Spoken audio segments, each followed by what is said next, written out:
Hello welcome back to part 2 of my home tour. So మీ అందరికీ part 1 నచ్చిందని అనుకుంటున్నాను. అండ్ పార్ట్ 2లో అయితే హాల్ ఇంకా పూజ రూమ్ చూద్దాం.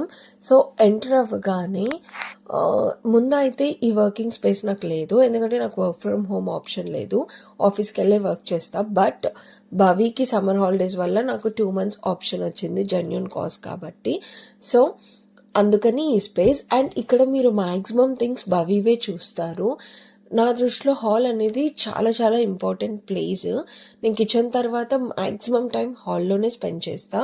ఈవెన్ పూజిత్ భవి కూడా మేము టుగెదర్ టైం ఎక్కువ హాల్లో స్పెండ్ చేస్తాం కాబట్టి హాల్ మాకు కంఫర్టబుల్గా, మాకు ఎలా నచ్చితే అలా థింగ్స్ అన్నీ అరేంజ్ చేసుకున్నాము.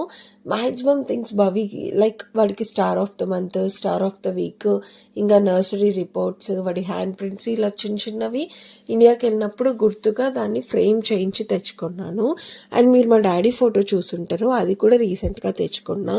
అండ్ నాకు ఇక్కడ ప్లస్ పాయింట్ ఏంటంటే భవి ఎప్పుడూ లైక్ క్లమ్జీ చేయడు, ప్రాపర్గా టాయ్స్ అన్నీ అరేంజ్ చేసుకుంటాడు. అందుకే ఎక్కడ మీకు ఆ క్లమ్జీనెస్ కనిపించదు. రెగ్యులర్గా కూడా మా హౌస్ ఇలానే ఉంటుంది అనమాట. అండ్ ఇక్కడ మీ క్రిస్మస్ ట్రీ చూసారు కదా, నాకు ఫ్రెండ్ నాకు గిఫ్ట్గా ఇచ్చింది. దాన్ని నీట్గా ఇలా డెకరేట్ చేసుకున్నాం. ఇక్కడ దేవుని రూము మీకు తెలిసిందే, సపరేట్ గది ఉండదు, ఉన్న దాంట్లో అరేంజ్ చేసుకున్నాం అనమాట.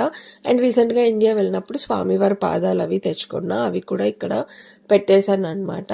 అండ్ పార్సల్ వేసినప్పుడు నాకు అమ్లత్త ఈ కుంకుమ నాకు పంపించింది, అది కూడా ఇలా పెట్టుకున్నా. హోప్ ఈ వీడియో మీకు నచ్చింది అనుకుంటున్నాను. Please wait for part 3.